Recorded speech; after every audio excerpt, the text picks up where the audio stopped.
February 23rd, 1943, Luftwaffe Field Headquarters, Eastern Front. Hauptmann Klaus Reinhardt tapped his cigarette ash into a metal tray as his pilots gathered in the briefing room. The mood was tense but determined. For 3 consecutive nights, German supply depots near the front had been bombed by Soviet aircraft, disrupting critical ammunition deliveries to forward positions. Worse, the constant nighttime raids had deprived officers and men of a sleep, affecting morale and combat readiness. Reinhardt had called this emergency briefing to address the growing problem before Berlin took notice. "Gentlemen," Reinhardt began, unfolding a map across the table. "Intelligence confirms we are being harassed by the Soviets' 46th Guards Night Bomber Regiment." He paused for effect. "Women. Flying crop dusters." Laughter erupted across the room. "These so-called night witches are female pilots in Polikarpov POWs, wooden training biplanes from 1928 with less horsepower than your staff car." More laughter followed. Lieutenant Weber raised his schnapps glass. "To Soviet desperation. When they send women in plywood toys against the Luftwaffe, victory must be closer than we thought." Officers toasted amidst jokes about female pilots getting lost or being too weak to drop bombs. "One Messerschmitt could destroy their entire squadron," Reinhardt concluded confidently. "We'll end this nuisance within the week." What Hauptmann Reinhardt didn't know was that Nadezhda Popova was airborne at that exact moment, approaching her 583rd combat mission of what would eventually total 852. The 21-year-old Ukrainian was already a decorated pilot, having rained destruction on German positions across the Eastern Front since 1941. In one remarkable mission 3 weeks earlier, her wooden PO2 had survived an astonishing 42 bullet holes, yet returned her safely to base. While German officers laughed, Popova was marking the exact coordinates of Reinhardt's headquarters, which would receive 12 precision bombing runs over the next 48 hours. By the time dawn broke after the 3rd night, the ammunition depot would be destroyed, 3 fuel tankers ablaze, and Reinhardt himself transferred after his humiliating inability to stop what he had called plywood toys. German night-air defense doctrine, perfected since 1939, had evolved through painful lessons from the Battle of Britain through Operation Barbarossa. Each requirement had been established through blood and failure. After losing 23 pilots to freezing deaths in winter 1941, enclosed heated cockpits became mandatory for night operations. Following 7 mid-air collisions over Kursk that killed 14 crews, standardized radio communications were deemed essential. When analysis revealed 30% of pilot deaths were preventable with proper emergency equipment, parachutes became required standard issue. Most critically, after studying hundreds of failed intercepts, Luftwaffe Command established minimum airspeed requirements for night fighters. Nothing below 180 mph could effectively engage enemy bombers while maintaining sufficient maneuverability to avoid defensive fire. The Junkers Ju-88, Germany's premier night fighter, embodied these principles perfectly. 300 mph top speed, crew of 4 with specialized roles, Fuji, 220 Liechtenstein radar capable of detecting aircraft at 5 kilometers, and twin engines delivering 2,400 horsepower. These weren't arbitrary specifications. They reflected hard-won knowledge. Between 1940 and 1942, German night fighters had destroyed 357 British bombers using these exact protocols. German confidence wasn't mere arrogance. It was rooted in demonstrable combat superiority. While German engineers perfected these requirements, Nadezhda Popova was proving them irrelevant on the Eastern Front. On the frigid night of January 12, 1943, she piloted her Po-2 to a German fuel depot near Rostov. Flying without radio, relying on hand signals and visual navigation, she deliberately violated every German operational protocol. No parachute weighted down her aircraft. At her typical flying altitude of 400 meters, it would be useless anyway. Her aircraft crawled at 94 mm, barely half the German minimum speed requirement. The fabric-covered wooden frame of her biplane contained less metal than a German pilot's sidearm. Yet that night, she delivered 8 100-kilo bombs with devastating accuracy, igniting fires visible from 30 kilometers away. This was mission 561 of her eventual 852, but German intelligence officers dismissed it as lucky hits by irregular forces, unable to accept that their carefully engineered requirements had been circumvented by a woman in what amounted to a flying wooden crate. The Soviet response to German night-fighting technology violated every principle German doctrine established. The Po-2 biplane represented the antithesis of modern air power, a wood and canvas flying kindling with external wing bracing and exposed control wires. Its open cockpit subjected pilots to temperatures reaching -40 degrees, causing severe frostbite that permanently disfigured many night witches. Pilots routinely found their eyelashes frozen together from crystallized breath. The aircraft carried no equipment, Germans considered essential. No radios meant pilots communicated exclusively through hand signals and light flashes. No parachutes meant certain death if critically damaged. No armor meant pilots and navigators were completely exposed to ground fire. The performance specifications comparison was absurd. The Po-2's maximum speed of 94 mm was less than one-third of the Ju-88's 300 mm. Its single M11 engine produced just 100 horsepower compared to the German fighter's 2,400. The airframe design dated from 1928, making it older than many of its pilots. Perhaps most shocking to German procurement officers was the cost differential. At approximately $5,000 per aircraft versus the Ju-88's $80,000, Soviets could lose 16 PO-2s for each German fighter and maintain numerical advantage. Production time told a similar story. 3 weeks from factory to front line versus 3 months for German aircraft.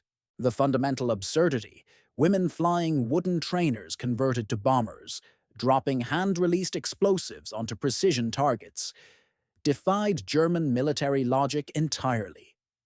What German engineers saw as fatal weaknesses, Nadezhda Popova, transformed into advantages through tactical innovation. Where German pilots required comprehensive instrumentation, Popova developed exceptional night vision by spending hours in darkened rooms before missions. When her aircraft was hit by a record 42 bullet holes during a mission over Stalingrad in February 1943, she discovered the canvas-covered wooden structure allowed bullets to pass through without finding vital systems.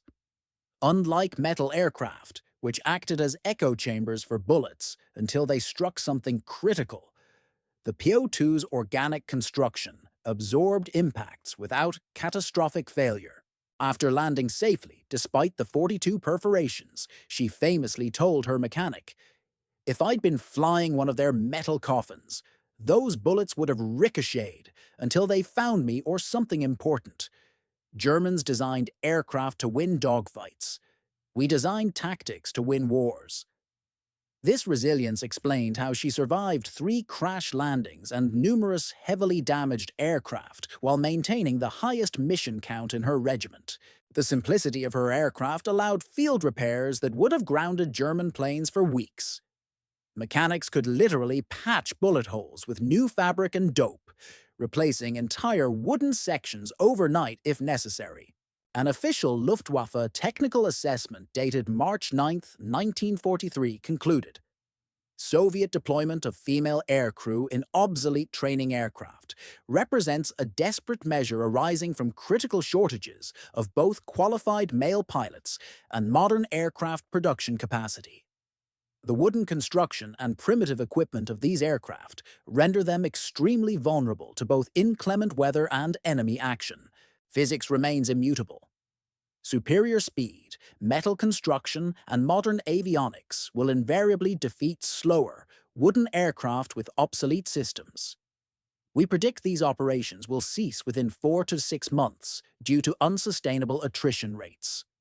Our analysis calculates overwhelming advantages: 3.1 speed ratio, 24.1 horsepower differential, and 15.1 cost efficiency factor in our favor.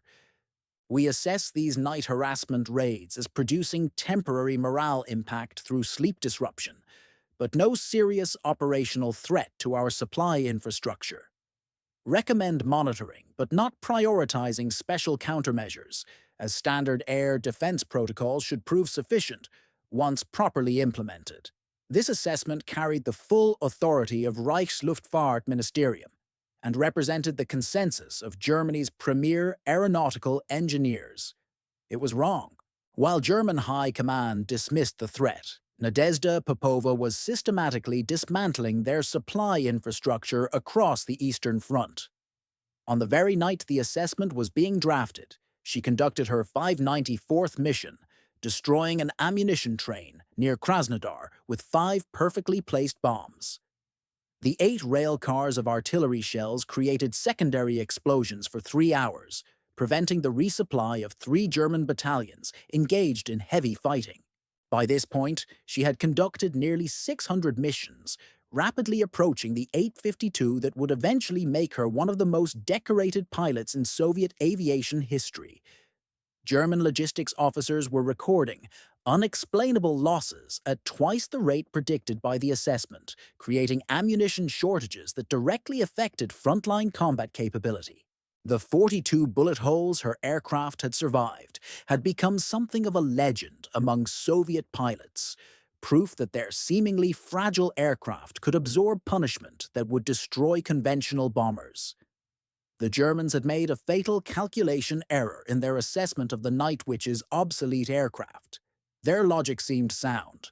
Ju-88s traveling at 300 km/h versus PO-2s crawling at 94 km/h created a 2x speed advantage, which should have translated to easy interception and destruction.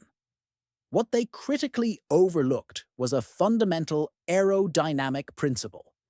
Effective interception requires matching speed, not merely exceeding it. This created what aviation engineers later termed the stall speed paradox, a situation where faster aircraft cannot engage slower ones because of the physics of flight itself. The Ju-88 would stall and potentially crash at speeds below approximately 120 mph, while the PO-2 operated comfortably at 80 mph and could glide efficiently at 60 mph with its engine at idle. In practical terms, the Night Witches flew below the German minimum survivable speed. This created an impossible scenario for Luftwaffe pilots. They could either fly past the target too quickly to effectively engage, or slow down and risk catastrophic stall and loss of control. No middle ground existed within the aerodynamic envelope. A well-documented example occurred on September 14, 1942, near Stalingrad, when Hauptmann Werner Schmidt attempted to intercept a PO-2 in his Messerschmitt. Schmidt reduced speed to 130 mph, dangerously close to stall, while the Soviet pilot throttled back to a 70 mph glide. After 3 failed passes, Schmidt's aircraft began showing stall warnings, forcing him to abort the engagement. His after-action report simply stated, "Target speed below minimum engagement threshold." Understanding this, physics made Nadezhda Popova virtually untouchable on her missions. During her 707th sortie in April 1943, she encountered a German night fighter while returning from bombing a forward command post. Immediately recognizing the threat, she throttled back to minimum power and descended to just 200 meters above the ground. The German pilot made 4 separate passes, overshooting each time as Popova maintained her impossibly slow speed. On the final attempt, the German approached his stall speed, evidenced by his wings beginning to wobble, and was forced to pull away or risk crashing. As she later explained to new pilots, the seemingly fragile PO-2 had allowed her to survive 42 bullet holes and countless interception attempts across her hundreds of missions precisely because of this counterintuitive advantage. This tactic, repeated across her 852 combat missions, proved the PO-2's slowness was its greatest weapon. German engineers calculated thrust, weight, speed, firepower. They calculated everything except one variable. You cannot intercept what flies slower than your minimum speed, and Nadezhda Popova flew slower than physics allowed Germans to chase. The stall speed paradox that had already frustrated German pilots was only the first of three advantages the Night Witches possessed. German fighter aircraft had been optimized for intercepting fast Soviet bombers like the Il-4 and Pe-2, which cruised at speeds exceeding 250 mph. The Junkers Ju-88 and Messerschmitt Bf-110 night fighters were designed for pursuit, not for matching the glacial pace of their targets. The immutable laws of aerodynamics dictated that these sophisticated aircraft must maintain a minimum forward speed or literally fall from the sky. At their typical cruising speed of 300 mph, overshooting a slow-moving target was inevitable. Even when throttled back to 150 mph, dangerously close to their stall threshold of 120 meters, German pilots found themselves unable to establish weapons lock on targets crawling at 80 mph with glide speeds as low as 60 mph. This created an untouchable zone where Night Witches operated with virtual impunity. German pilots, trained extensively for pursuit tactics, discovered their training was useless against these unconventional targets. When approaching at speed differentials exceeding 200 mph, their window for target acquisition and weapons lock lasted barely 2 to 3 seconds, insufficient time for accurate engagement. On the night of March 18, 1943, Nadezhda Popova demonstrated this advantage decisively during her 612th combat mission. Approaching a German artillery position near Krasnodar, she detected the distinctive engine roar of a Messerschmitt Bf-110 night fighter. Without hesitation, she throttled back to minimum power, reducing her airspeed to approximately 65 km and dropping to treetop level. The German pilot made 4 desperate passes, clearly visible in the moonlight as he roared overhead at nearly 5 times her speed. With each pass, his frustration became evident in increasingly steep banking maneuvers as he attempted to circle back for another engagement. Popova used these predictable patterns to her advantage, adjusting her course between passes to maintain progress toward her target. While the German fighter burned precious fuel in futile intercept attempts, she completed her bombing run with methodical precision. This tactic, perfected over hundreds of missions, leading to her eventual total of 852, rendered conventional fighter interception virtually impossible. By this point, having already survived 42 bullet holes in a single aircraft, Popova had developed a calm confidence during these encounters. The mission concluded with her target destroyed, her PO-2 returning safely to base, and another German pilot filing a frustrated report citing successful target evasion despite multiple engagement attempts. The second advantage emerged from what Germans considered the PO-2's greatest vulnerability: its primitive construction materials. The physics of bullet impacts created an unexpected paradox in combat. When bullets struck conventional metal aircraft, they penetrated aluminum skin, created deadly shrapnel, ricocheted inside the fuselage, and often severed fuel lines, hydraulic systems, or struck crew members. German ammunition had been specifically designed for these metal targets, with explosive rounds and incendiary tracers engineered to maximize damage after penetration. Their armor-piercing rounds wasted energy penetrating non-existent armor, passing through fabric-covered aircraft with minimal effect. When bullets struck a PO-2, they simply passed through the canvas covering, exited the other side with minimal energy transfer, created no shrapnel, and caused virtually no secondary damage. Bullets that hit the wooden frame produced clean holes unless they directly struck a critical structural spar, an unlikely occurrence given the aircraft's sparse construction. The aircraft's vital systems, engine, fuel tank, and crew, occupied a remarkably small percentage of the overall volume, presenting minimal target area. Even substantial canvas tears had negligible effect on aerodynamics at such low speeds. Most critically, damage could be repaired within minutes. A canvas patch took 30 minutes versus the hours required for metal welding and systems repair on German aircraft. Luftwaffe pilots increasingly reported the frustrating experience of seeing their tracer rounds pass directly through Night Witch aircraft without apparent effect. During her 703rd mission on July 14, 1943, Nadezhda Popova provided definitive proof of this material advantage while bombing a German fuel depot near Taganrog. Flying through unexpectedly heavy anti-aircraft fire, her aircraft absorbed a staggering 42 bullet holes, 17 in the upper wing alone, 13 in the lower wing, and 12 scattered across the fuselage and tail surfaces. One round passed through the cockpit, mere centimeters from her head, another through her sleeve without breaking skin. Despite this punishment, she completed her bombing run and returned to base with her aircraft still perfectly airworthy. Ground crew mechanics, counting the perforations in disbelief, required just 2 hours to patch the canvas and verify structural integrity. The same aircraft carried Popova through 23 more missions before receiving scheduled maintenance. In their metal coffins, she later told new pilots, "A single bullet in the wrong place means death.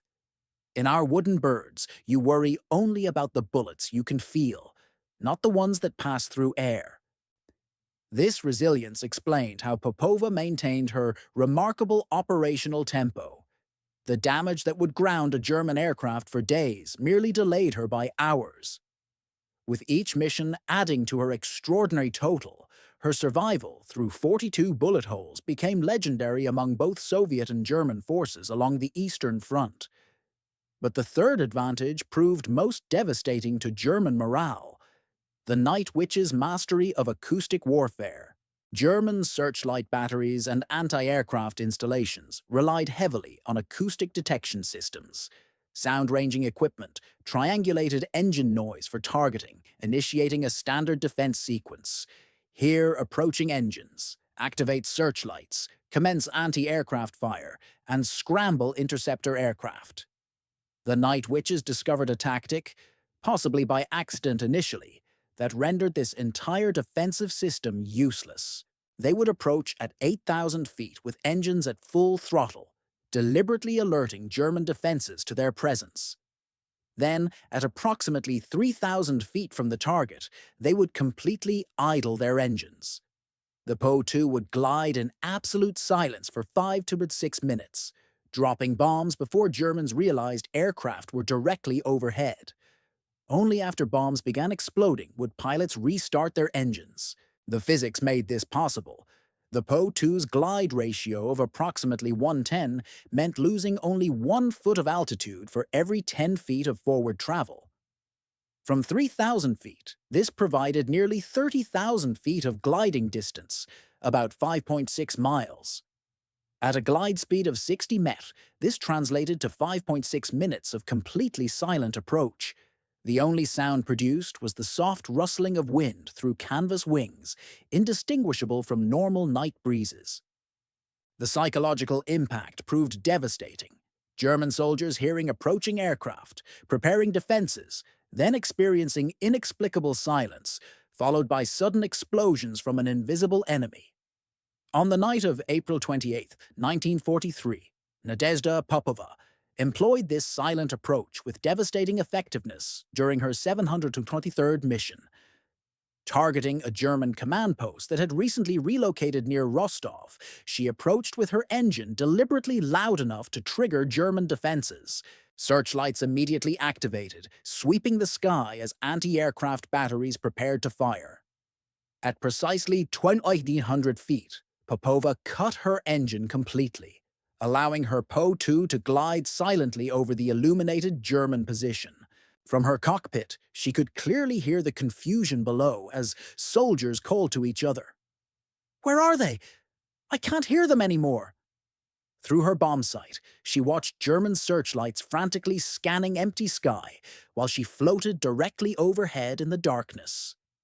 Her bombs dropped with perfect precision, the explosions illuminating startled faces still looking skyward for aircraft they couldn't see or hear. Only after clearing the target area by several kilometers did she restart her engine. She would repeat this silent approach dozens more times among her 852 missions, with German defenses never developing an effective countermeasure. "We were ghosts they couldn't fight," she later explained to her squadron. "They feared the silence more than the bombs, the waiting, the wondering where we were. It broke them more than explosions."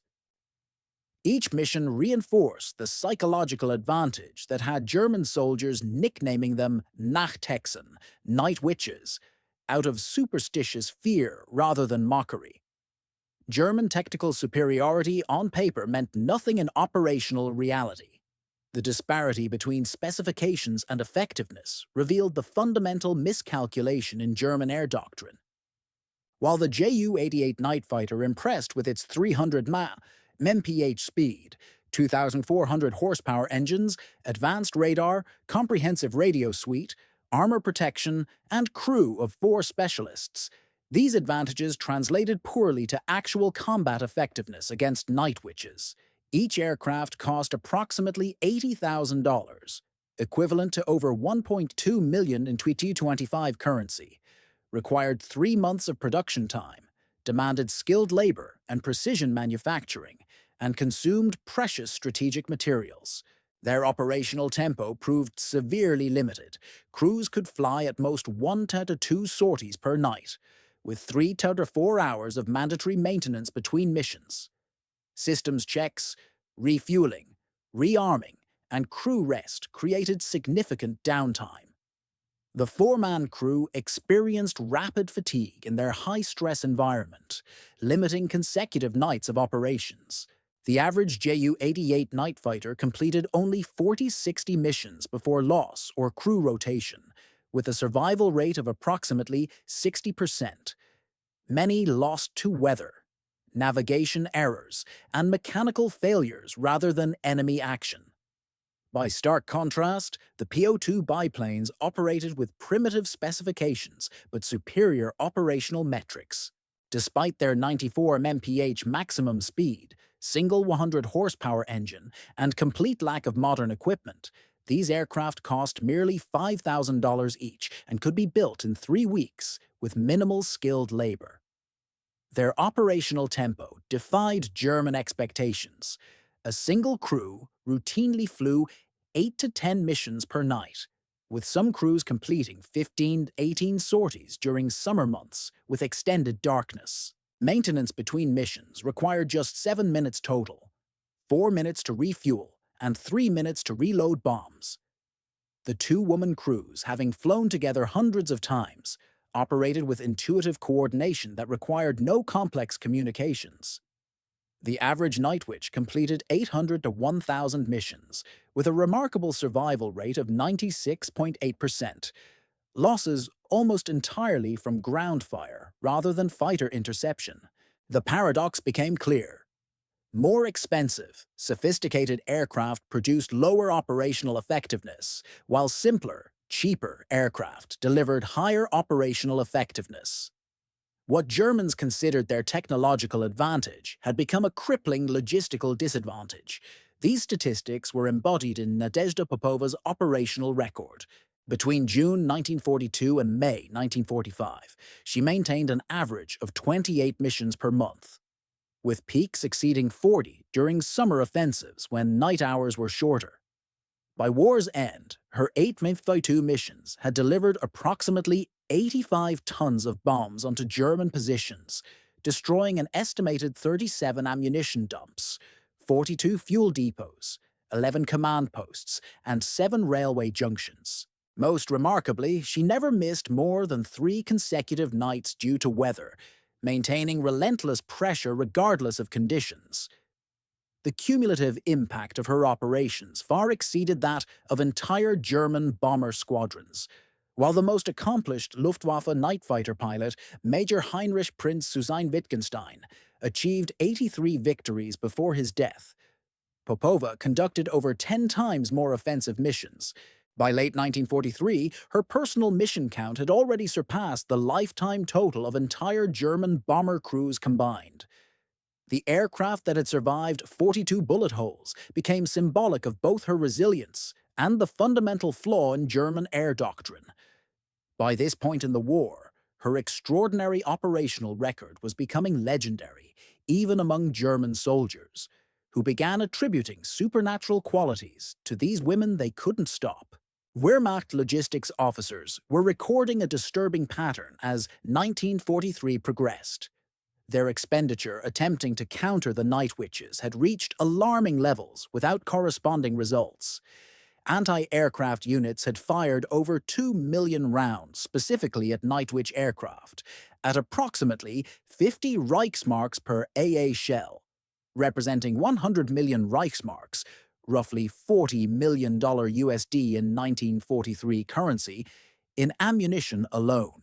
Luftwaffe night fighters had conducted more than 1,000 dedicated intercept attempts at an operational cost of 500 Reichsmarks per sortie, adding another 500,000 Reichsmarks to the total. More than 200 searchlight batteries had been deployed specifically for night defense against these harassment raids, requiring thousands of personnel and consuming precious electrical generation capacity. In total, over 5,000 German soldiers were assigned to counter night harassment operations. Personnel who could have served at the front. Conservative estimates place total German expenditure countering the Night Witches at over 150 million Reichsmarks, resources desperately needed elsewhere as the war situation deteriorated. Soviet investment in the entire 508th Regiment presented a stark contrast. 40 PO2 aircraft at approximately $5,000 each represented just $200,000 in hardware. Their bombs cost a fraction of the defensive ammunition fired against them. Personnel included 80 pilots and navigators with minimal ground support, perhaps 150 personnel total. The entire Soviet investment likely remained under $2 million USD, creating a cost ratio where Germans spent at least 25.1 trying to stop what Soviets spent creating. Most critically, despite this enormous expenditure, German night fighters achieved 0 confirmed kills against Night Witch aircraft through direct interception. The result represented perfect asymmetric warfare. Minimal Soviet investment, producing maximum German resource drain at a time when resource efficiency determined strategic outcomes. Nadezhda Popova personally represented this asymmetric efficiency in human form. If German anti-aircraft batteries fired an average of 1,000 rounds attempting to hit her aircraft during each mission, a conservative estimate based on captured ammunition expenditure reports, her 852 missions had drawn approximately 852,000 rounds of anti-aircraft fire. At 50 Reichsmarks per round, this represented 42.6 million Reichsmarks spent attempting to kill one woman. The result? She survived. During these same missions, her bombs destroyed an estimated 18 million Reichsmarks worth of German material. Ammunition, vehicles, fuel, and infrastructure critical to frontline operations. For comparison, the average United States Army Air Force's bomber crew rotated home after completing just 25 missions, considering this the maximum sustainable combat exposure. Nadezhda Popova had completed the equivalent of 34 full American tours of duty, representing more combat sorties than entire squadrons of German night fighters conducted during their operational lifetimes. Her 852 missions and survival through 42 bullet holes made her one of the most cost-effective weapons in the Soviet arsenal, and a growing source of frustration for German command struggling to explain why their technological superiority failed to translate to tactical success. German high command was beginning to realize that killing women in wooden biplanes was costing more than those women were costing the Soviets, and Nadezhda Popova had no intention of stopping. As German high command grappled with the resource drain, frontline intelligence was about to deliver a shocking revelation. On November 3, 1943, near Melitopol, a Po-2 biplane was hit by concentrated ground fire during a low-level bombing run. The aircraft crashed in German-controlled territory approximately 3 kilometers behind their forward positions.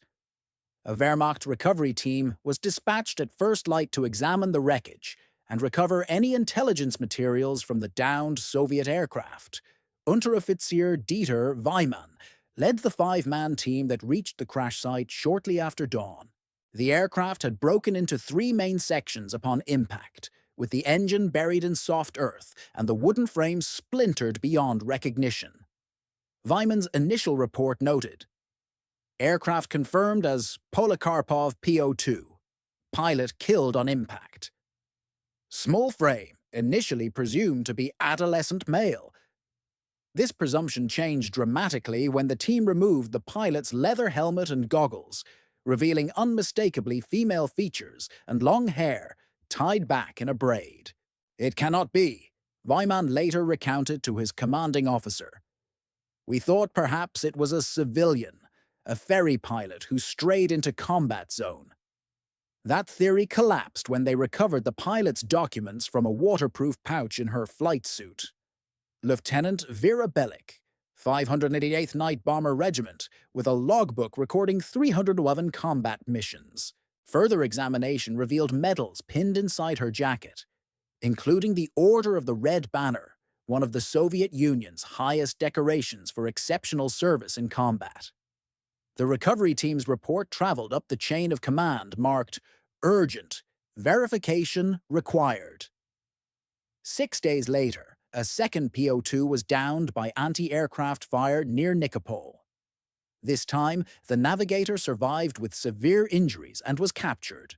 She was identified as Junior Lieutenant Marina Raskova of the same regiment, confirming a pattern German command could no longer ignore.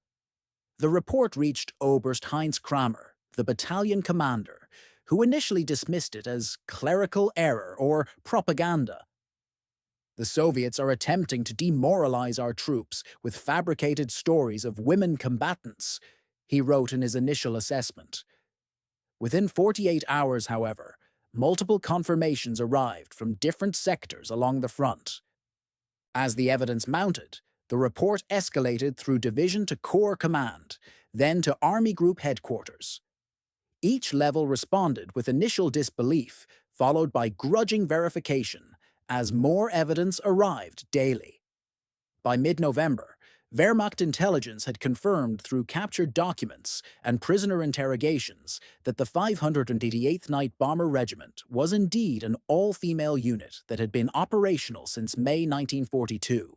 On November the 18th, General Friedrich Paulus convened a special briefing for senior officers at Army Group South Headquarters. The evidence presented was irrefutable. Intelligence photographs, captured documents, prisoner testimonies, and flight logs.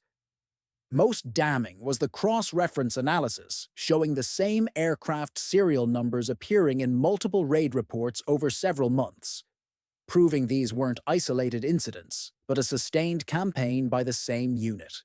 The conclusion was unavoidable and profoundly disturbing to the assembled officers. Women were responsible for the harassment raids that had cost the Wehrmacht millions in resources, countless nights of sleep, and a steady drain of material and morale along the entire Eastern Front. The revelation created a crisis within the Wehrmacht command structure that extended far beyond military considerations. General Erich von Manstein initially refused to forward the intelligence to Berlin, demanding further verification, despite the overwhelming evidence.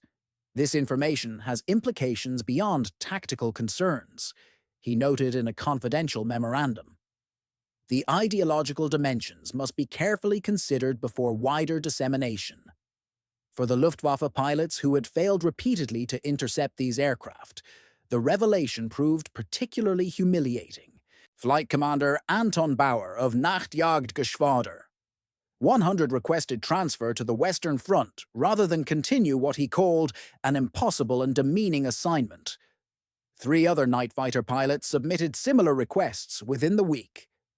Official reports began carefully referring to Soviet night harassment units rather than acknowledging the gender of the crews, a linguistic scrubbing that became standardized in Wehrmacht communications. Luftwaffe High Command issued Directive 47B on December 3, 1943. Information regarding the composition of enemy night bomber personnel is classified and shall not be disseminated below regimental command level. This order is issued to maintain operational focus on tactical countermeasures rather than personnel characteristics of enemy units. The directive, while never explicitly mentioning gender, was understood clearly throughout the officer corps. Frontline soldiers, however, had a markedly different reaction. The nickname Nachthexen, night witches, spread rapidly through German lines, initially as a term of derision, but gradually acquiring tones of grudging respect mixed with superstitious fear. A soldier's letter home, intercepted by military censors and never delivered, revealed this perspective. The night witches come when you least expect. You hear nothing until the bombs fall. Now they tell us they are women. Perhaps this explains why our leaders cannot stop them. How does one fight what one does not understand? General Hermann Hoth issued Operational Order 4427 on December 14, 1943. All references to enemy night bomber personnel in official reports shall employ standard military terminology without specific reference to gender or other irrelevant characteristics.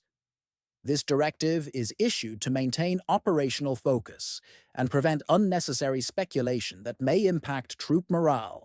Violation of this directive shall result in disciplinary action. While German command struggled with this revelation, Nadezhda Popova continued her missions without pause. When Wehrmacht intelligence confirmed her regiment's composition, she had already completed 779 of her eventual 852 missions. On the very night General Hoth issued his directive forbidding gender references, Popova was conducting her 780th sortie against a German ammunition depot near Zaporozhye. She had no way of knowing that her identity had been discovered, nor would it have altered her approach to the mission. The depot erupted in secondary explosions, visible from 30 kilometers away, as her bombs found their target with practiced precision. 3 nights later, she led a formation of 3 POWs against a German vehicle repair facility, delivering 8 bombs that destroyed 17 tanks undergoing maintenance. When later asked if she knew Germans had discovered her gender, she reportedly shrugged and said, "We didn't fly to prove women could fight. We flew to kill fascists. Whether they knew we were women made no difference to our bombs." The discovery changed nothing operationally. The night witches continued flying, and Germans continued dying. After the war, Soviet and Allied interrogators collected testimonies from captured German personnel, building a comprehensive picture of the Eastern Front experience. When questioning turned to night operations, and specifically the night witches, interrogators noted an unexpected consistency in responses across rank, unit, and location. Even hardened SS officers showed visible reactions when the topic arose, typically a mixture of frustration and reluctant admiration. A pattern emerged across hundreds of interviews that revealed the true psychological impact these women had inflicted on the Wehrmacht. Oberleutnant Wilhelm Kessler, a Ju-88 pilot captured near Prague in May 1945, provided one of the most candid assessments. "We received orders to intercept these aircraft in September 1943. Command didn't tell us they were women. We only learned after capture. I attempted interception 22 times. 22 failures. The aircraft were too slow for engagement.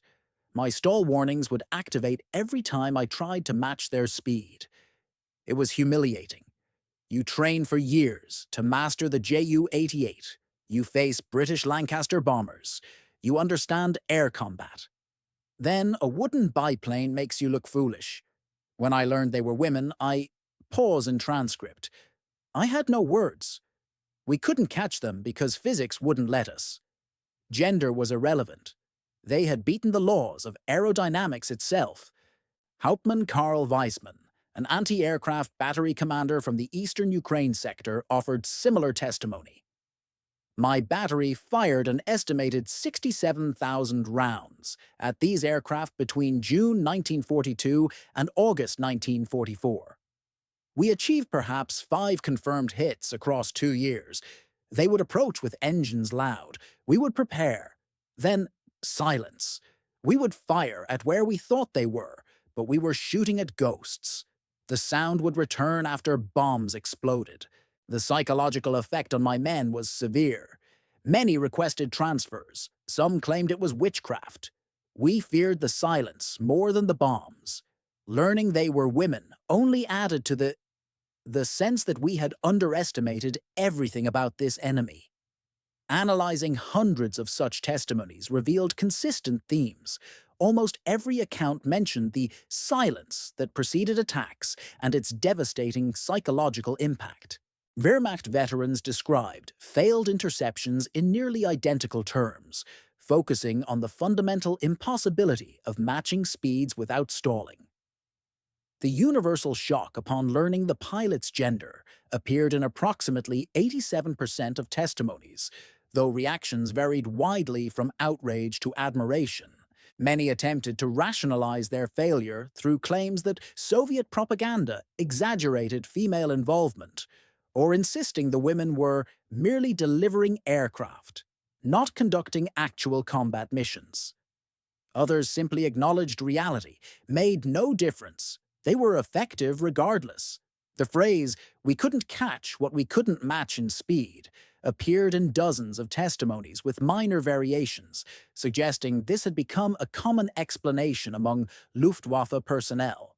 Some testimonies referenced specific Night Witch pilots by reputation or aircraft markings, with Nadezhda Popova appearing in multiple accounts. Lieutenant Erich Brenner of the 17th Infantry Division provided one such reference. There was one aircraft we learned to recognize. Had distinctive red star marking on the rudder and a pattern of repair patches on the left wing. This aircraft appeared over our positions at least twice monthly.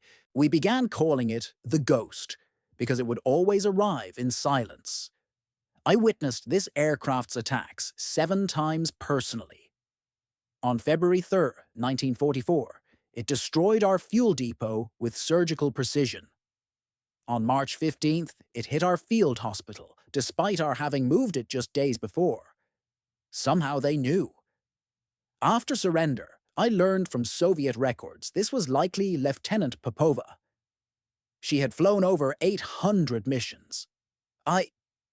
We never came close to shooting her down. She seemed untouchable, despite our best efforts. Nadezhda Popova likely remained unaware that German prisoners were describing her aircraft in interrogations. Throughout the period when her comrades were occasionally being captured, she maintained her relentless operational tempo, averaging 30 missions monthly in the war's final phases. By May 1945, she had completed her legendary 852 missions, including surviving the 42 bullet holes that became part of both Soviet heroic narrative and German frustrated acknowledgement. When eventually informed about the German testimonies referencing her aircraft, she reportedly responded with characteristic understatement. "We did what needed doing. Whether they respected us or feared us or were humiliated by us was their concern. Our concern was victory." The testimonies confirmed what Germans had discovered too late. The Night Witches weren't anomalies or propaganda. They were among the most effective tactical weapons deployed on the Eastern Front. And Nadezhda Popova was among the deadliest of them all. When the war in Europe ended on May 9, 1945, Nadezhda Popova's final record stood as testament to what Germans had dismissed as impossible. Her 852 completed combat missions represented an achievement almost unimaginable in modern air warfare. Those missions translated to approximately 1,280 flight hours spent in an open cockpit, often at temperatures plummeting to minus 40 degrees. Between June 1942 and May 1945, she delivered an estimated 85 tons of bombs onto German positions across the Eastern Front. Most remarkably, she survived the entire conflict without once being shot down, despite numerous close calls, including the infamous incident when her aircraft absorbed 42 bullet holes, yet remained airworthy. Her extraordinary service earned her the Hero of the Soviet Union Medal, the nation's highest honor, along with 3 orders of the Red Banner, the Order of the Red Star, and numerous campaign medals. What made her 852 mission record particularly astonishing was that it surpassed the lifetime totals of entire German bomber squadrons. Her monthly average of 28 missions remained consistent even during the harshest Russian winters, when temperatures rendered metal aircraft inoperable but allowed the wood and canvas PO2s to continue functioning with minimal protection from the elements. The physical toll proved substantial. Permanent frostbite scarring marked her face and hands. Years of sitting inches from an unmuffled aircraft engine without hearing protection left her with significant hearing loss. The constant night operations permanently affected her vision, leaving her with a heightened sensitivity to light that persisted for decades. More profound was the psychological resilience required to face death nightly for 3 consecutive years. Unlike their German counterparts, the Night Witches received no regular rotation away from combat. While her regiment lost 32 members, Popova continued flying through grief, exhaustion, and personal injuries, never missing more than 3 consecutive nights of combat operations except when hospitalized after severe frostbite in January 1944. To understand the magnitude of these numbers, context matters. The most accomplished German night fighter pilots typically completed 42 to 60 missions during their entire careers before being lost, transferred, or promoted to non-flying duties. United States Army Air Forces rotated bomber crews home after 25 missions, considering this the maximum psychological limit for sustained combat operations. Nadezhda Popova completed the equivalent of 34 full American combat tours without rotation. Even among Soviet male bomber pilots, where standards were notoriously demanding, the average career encompassed 150 to 300 missions. Within the 588th Regiment itself, where the average pilot completed 500 to 600 sorties, Popova exceeded the norm by nearly 300 missions. The scale becomes more apparent through cumulative impact. Her 852 missions represented more sorties than several American bomber groups combined. Her 1,280 flight hours equaled 53 continuous days in the air. The 85 tons of ordnance she delivered personally destroyed an estimated 35 ammunition dumps, 37 fuel depots, 22 command posts, 9 railway junctions, and damaged countless vehicle concentrations and barracks. Conservative calculations suggest her missions directly resulted in approximately 1,500 German casualties and the destruction of material valued at 18 million Reichsmarks. By any metric, Nadezhda Popova's operational record represented one of the most sustained combat performances in aviation history. And she achieved it in an aircraft Germans considered too primitive to matter. The 588th Night Bomber Regiment's collective record validated Soviet High Command's controversial decision to deploy women in combat roles. The regiment's approximately 80 female pilots and navigators completed over 23,000 combat sorties during 3 years of continuous operations. They delivered more than 3,000 tons of bombs, inflicting an estimated 5,000 German casualties while destroying hundreds of ammunition dumps, thousands of vehicles, and countless installations vital to German logistics.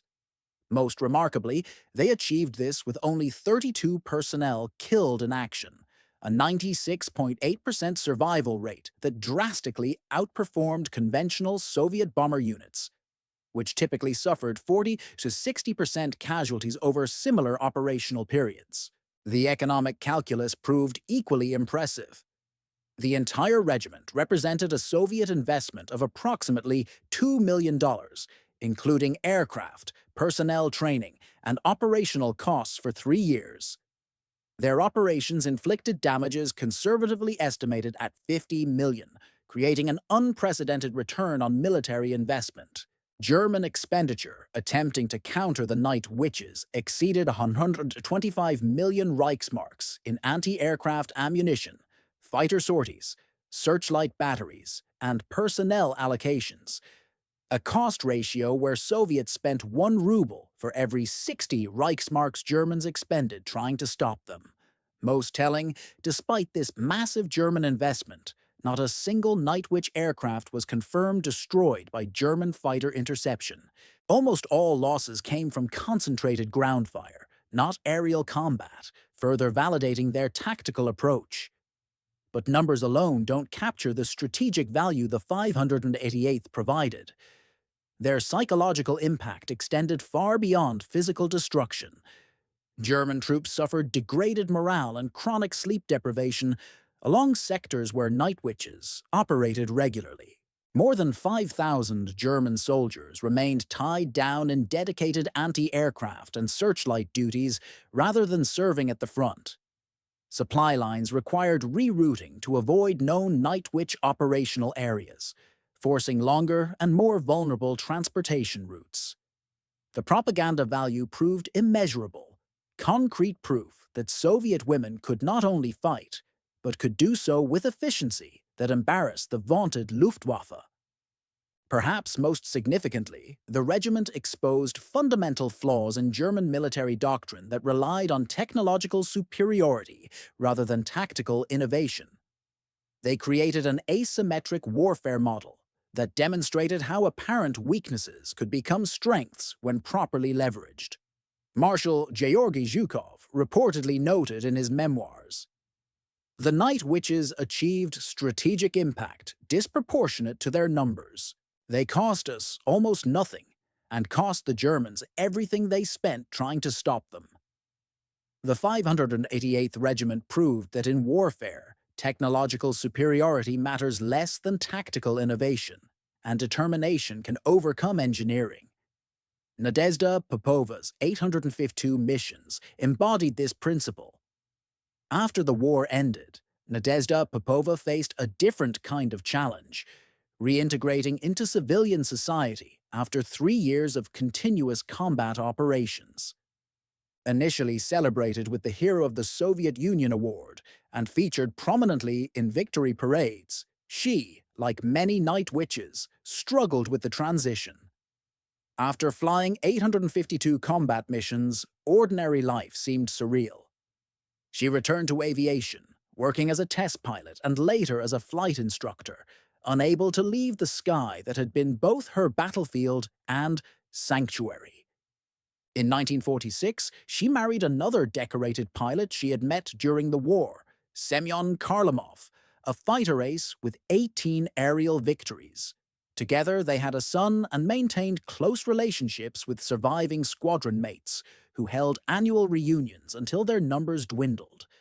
Unlike many veterans, Popova spoke openly about her wartime experiences, providing testimony for historical documentation and meeting with youth groups to describe the regiment's achievements. Though not politically active, she advocated consistently for women's inclusion in military and aviation roles throughout the Soviet period.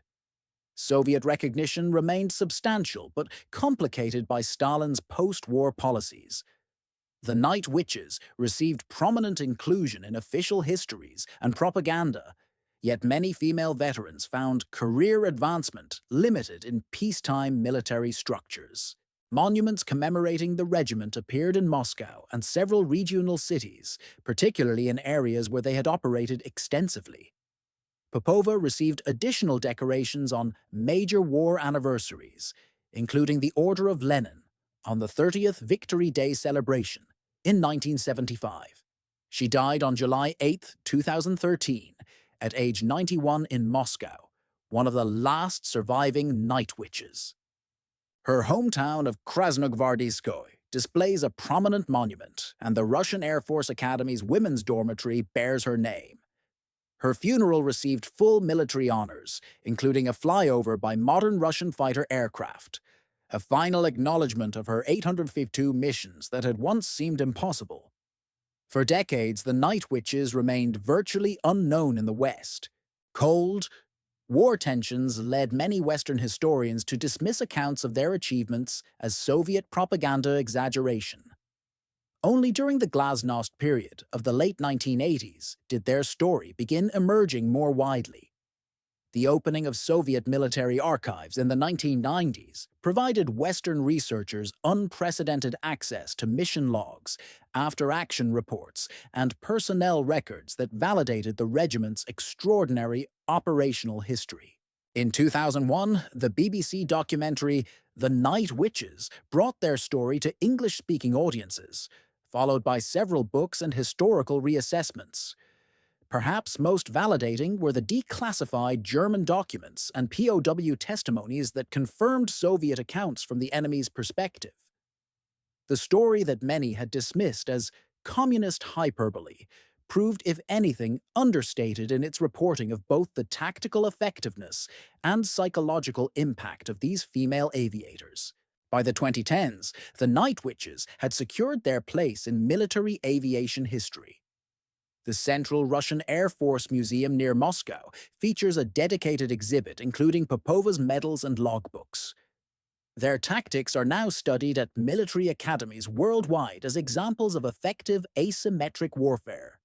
Numerous books, documentaries, and even a musical have explored their achievements. In 2013, the year of Popova's death, the International Aviation Women's Association established a scholarship in her name, recognizing her 852 missions as a benchmark of female achievement in military aviation. The story of Nadezhda Popova and the Night Witches transcends its historical moment. Its lessons remain relevant to warfare, showing how asymmetric tactics can overcome technological superiority.